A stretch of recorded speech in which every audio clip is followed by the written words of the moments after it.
On the spot news media, we got the latest news. We don't care about the views, we just representing right.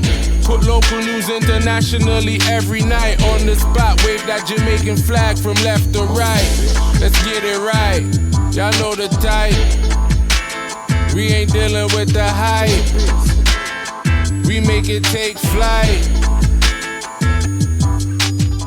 Yeah man, my viewers and subscribers, what one. A blessed and wonderful Friday morning to each and every person out there tuning into On The Spot News Media. Now, my peeps, I don't know how we do it over on this side each and every morning.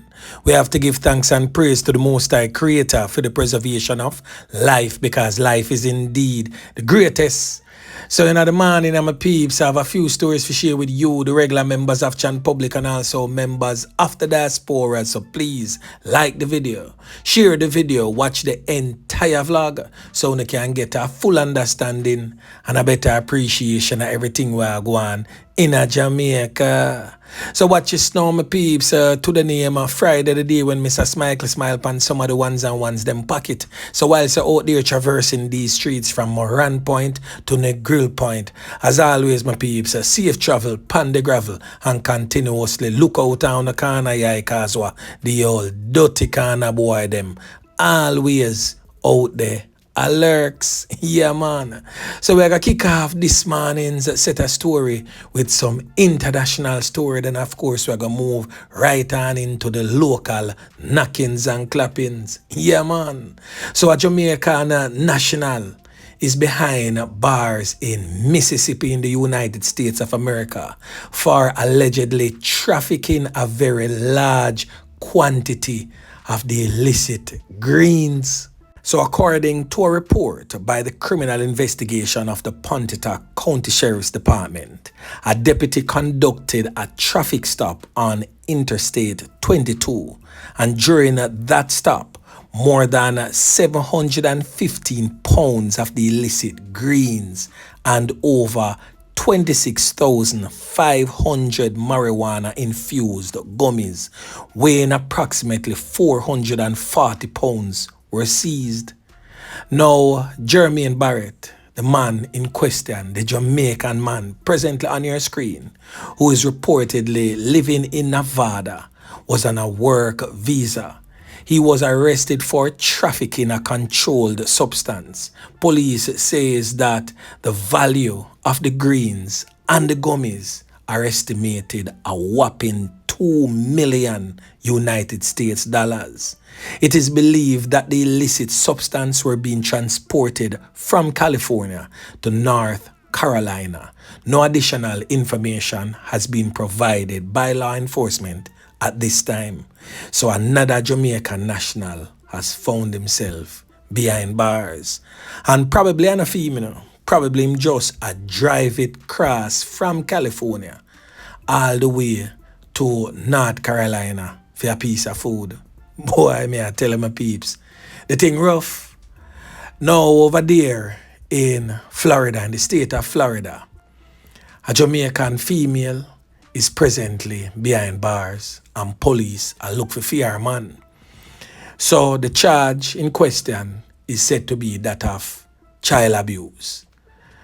Now the investigation began on February 22 after the police stated that the Jamaican woman to the left of the screen and her boyfriend brought a 10-year-old boy to seek medical attention at Avent Health. So hospital officials noticed that the female, Kimberley Mills, was performing CPR measures on the child upon arrival. And upon evaluation, hospital staff notified officers that the boy was covered in bruises, burnt marks, and other injuries before he was transported to a trauma center in critical condition. So at this point, during the child's evaluation, it is said that the Jamaican woman, Kimberley Mills, and the man, Andre Walker, both left the hospital prior to the police arrival, And that's according to the police officials. The police stated that the female, Kimberley Mills, would return to the hospital a short time after with another child and without the male companion. But she refused to provide any additional information regarding the child's injuries, hence her immediate arrest.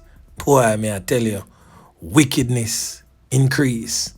Now, the last international story before we move on into the local ones is that a Jamaican criminal element find himself at the US-Mexican border and is now behind bars. So the Jamaican national in question has multiple felonies and was recently arrested at the Paso del Norte port of entry at the United States and Mexico border on criminal charges related to his alleged illegal re-entry into the United States of America. So according to court documents, 43-year-old Dwight Moulton allegedly presented a Texas identification card to Customs and Border Protection officers and claimed that he was a United States citizen traveling to Mexico in El Paso after visiting his girlfriend in Mexico. Now, the officer recognized facial discrepancies between Mr. Moulton, the criminal element, and the photo ID that he presented to the officer. So he was escorted to the passport control secondary office for further inspection. And whilst there, he allegedly stated his true identity and admitted to being a Jamaican citizen. So a criminal complaint also alleges that the criminal element, Moulton, admitted to finding the ID card and presented it and intended to use it to travel to El Paso. So further investigations revealed that Moulton had been previously deported to Jamaica from Houston, Texas, sometime around September of 2005. Additionally, his criminal records includes that of firearm-related charges and also the sale of illicit drugs. Now, if he is convicted in a court of law in the United States of America, he faces 10 years in prison. Yeah, man. So here we go on, Uncle Sam. Wanna keep him over there. We have enough criminal elements in Jamaica to deal with right now, plus the amount we uno send back through deportation processes. So we don't need him. Keep him for the next 10 years. By them time that we suppose we can sort out the thing a certain type of way and take him back. So right now, wanna keep him. Yeah, man, saying away back to local style. So the first thing that we're going to talk about, my peeps, in the morning here, is a man who was found lifeless, no longer among the land of the living, on Tuesday. Them find him lifeless body in a place known as Rosetown in the troubled, war-torn, crime-riddled Kingston Western Police Division. So the man in question has since been identified as 28-year-old Romario Fraser, but them call him Tuku or Stickman Nice Streets. So according to police reports, Fraser, who was unemployed, resided along Harry Street in Rosetown, and he was found along the roadway approximately 5:45 a.m. Officers from the Kingston Western Police Division responded to the scene and confirmed that Fraser had suffered a wound to the head. His body was later removed to the Kingston Public Hospital, and the Denhamtown Criminal Investigation Branch is presently investigating. His fatality took place on Tuesday. Now, before I go any further, I just want to state this, that there was no fatal knockings and clappings by the hands of criminal elements between yesterday morning and this morning. Me not get or see no report of any such incidents. So I just want to say kudos to the police and soldier them who are out there representing the regular members of Chan Public and trying to safeguard our lives. Now over there in the troubled war-torn, crime-riddled St. Andrew South Police Division, the St. Andrew South Police are searching for the assailants responsible for a drive-by knockings and clappings which resulted in the loss of life of this man presently on your screen and the serious injury of his brother. It also took place on Tuesday. So the man who lost his life presently on your screen has since been identified as Warren Grant, but them call him Zeeks in the streets. I bet you not tell me how old Zeeks really is. Zeeks is just 26 years of age and he is of a 42 Hill Avenue in Kingston 11.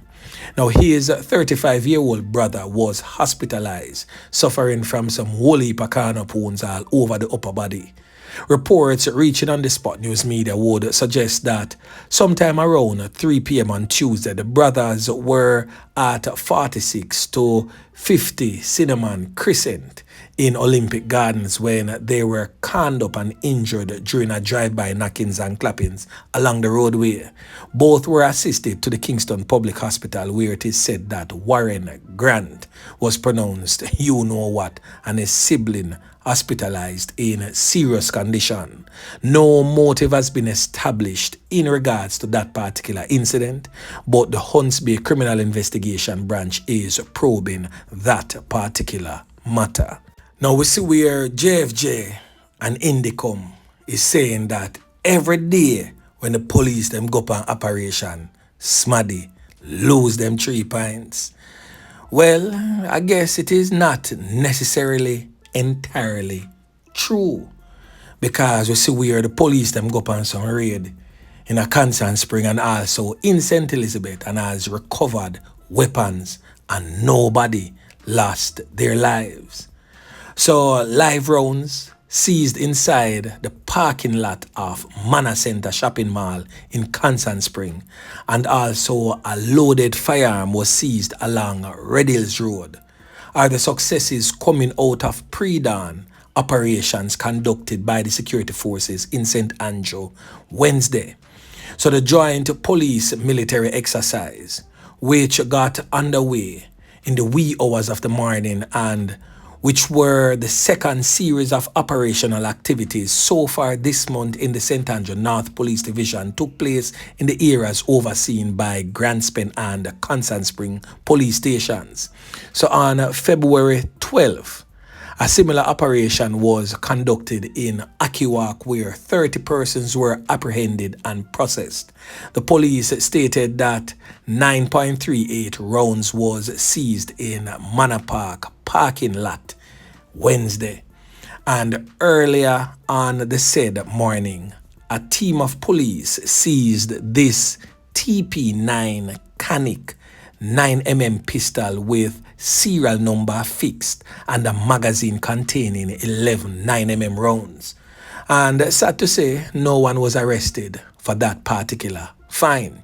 Now all the way over there in the St. Elizabeth Police Division, the St. Elizabeth Police had similar successes on Wednesday in removing 3 illegal firearms and 38 rounds of ammunition from our nation's streets.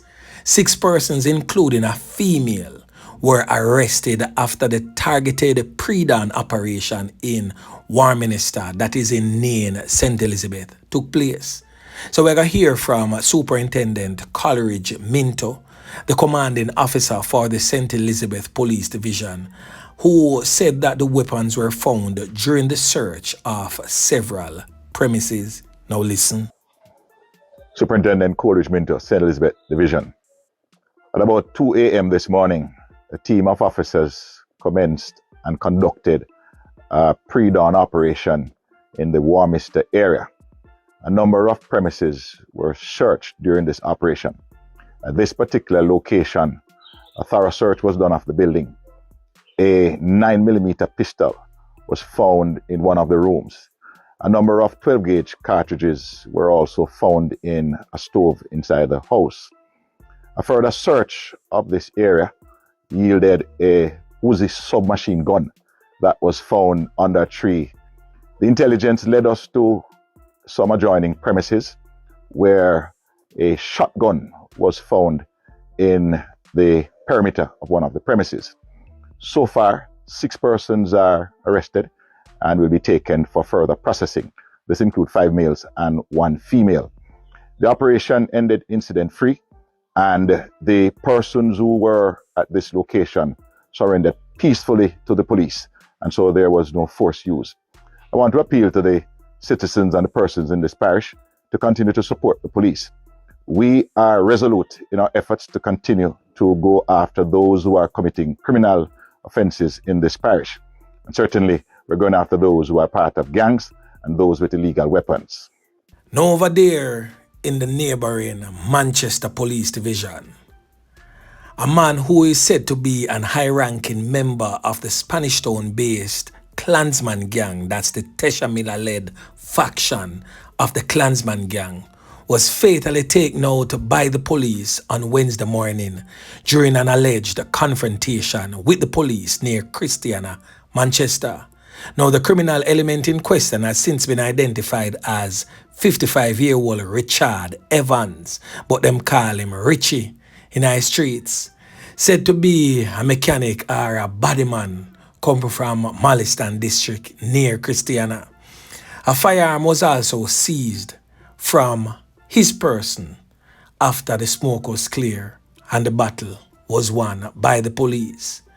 Now, according to the police, sometime around 5:15 a.m., a team of police was carrying out an intelligence-led driven operation at the home of the criminal element known as Richard Evans, aka Richie. Now, it is said that upon the approach of the police officers at his premises, he confronted them. So we're going to hear from Assistant Commissioner of Police Calvin Allen, the commanding officer for Era 3, as he commented on the incident and also issued a reminder to people not to confront the police. You heard the previous Superintendent Coleridge Minto from the St. Elizabeth Police Division stated that those persons surrendered peacefully. Hence, the police had no need to use any type of force. But I guess in this incident, something else happened. So we're going to hear again, as I stated earlier, from Assistant Commissioner of Police Calvin Allen, the commanding officer for Era 3 Police. Listen. Superintendent Kerry Duncan team, a very robust team up in Christiana, and fully supported by the Area Fugitive Apprehension Team, conducted a targeted raid in the Christiana space. And unlike the scenarios that played out in St. Elizabeth and Clarendon, where those persons chose to peacefully surrender, this individual chose to confront law enforcement, and our officers respond as they were trained to do. A Glock 40 pistol was recovered. Now, residents in the Malistan community are now asking for answers as into why his life had to be taken. One female stated that he had been taken in for questioning by the police on a number of occasions, but he was not known to be associated with any criminal activity. Now we're going to hear from that female as she weighs in on the little that she knows about the personality of this criminal element. Now listen. I don't know him as a no bad man. We come in the community for 13 years with one baby and got 2 more in the community. Trying to become a good gentleman. We don't know what happened in the past. But we start to know that we have missed him and he's gone because of I don't know what happened this morning.